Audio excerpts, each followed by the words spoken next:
குடியான் என்பார், பழனிமலைநாதன் என்பார், வடபழனி ஆண்டவன் என்பார்,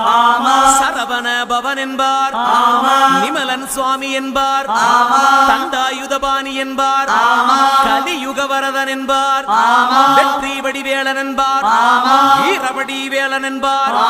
மரகத வண்ணன் என்பார், ஞானப்பலம் கேட்டவனா, நம்பினோரை நாடுபவனா,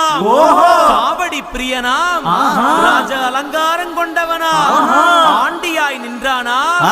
ஆனால் செல்வத்தை எல்லாம் கொடுப்பானா, அப்படிப்பட்ட முருகனவன் ரொம்ப ரொம்ப சின்னவனா சுவாமி. சின்ன சின்ன